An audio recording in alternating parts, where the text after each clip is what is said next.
The way in which you do not allow others to break you is by your ability to respond in the way that grows you rather than breaks you.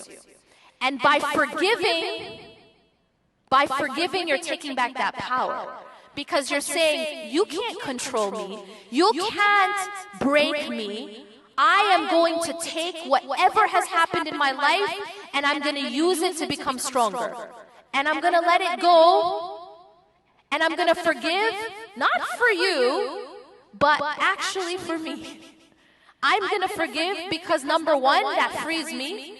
And most importantly, it allows me to get the forgiveness of Allah. So it's a win-win. But you have to change the way you see it. Allah subhanahu wa ta'ala is giving you an opportunity to gain the forgiveness of Allah by forgiving those who have hurt you.